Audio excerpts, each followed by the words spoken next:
حسن روی هر پری روی ز حسن روی اوست. آب حسن دلبری هر سو روان از جوی اوست. کعبه ای اهل نظر رخسار جان بخش بیاست. قبله ای ارباب دل طاق خم ابروی اوست.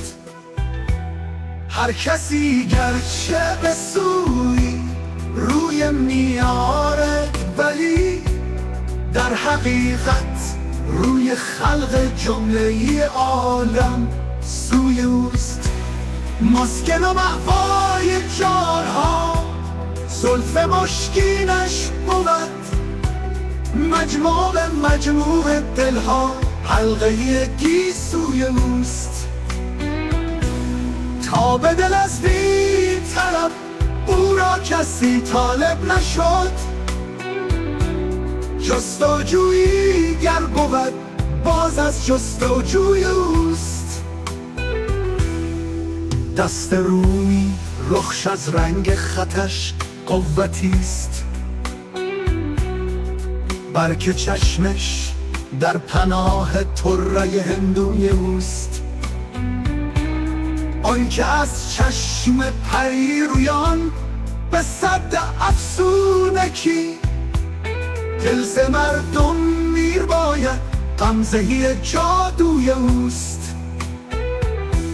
هیچ گویی نیست خالی زان پری رو این جهان. دل به هر کویی که می آید فراوان کوی اوست. مغربی زان می کند میلی به کامش زان که او هر که را رنگی و بوی هست رنگ و بوی اوست.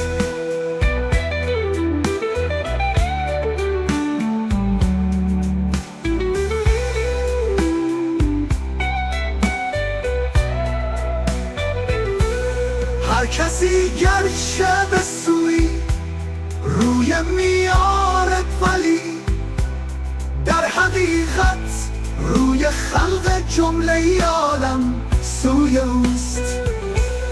مسکن و مأوای جانها زلف مشکینش بود. مجموع دلها حلقه گیسوی اوست. تا به دل از بی طلب او را کسی طالب نشد. جستجویی گر بود باز از جستجوی اوست. دست رومی رخش از رنگ خطش قوتیست.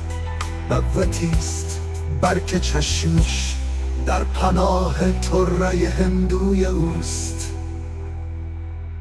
آنکه از چشم پری رویان به صد افسونکی دل ز مردم میر باید غمزه جادوی اوست. هیچ گویی نیست خالی زان پری رو این جهان. دل به هر کویی که می آید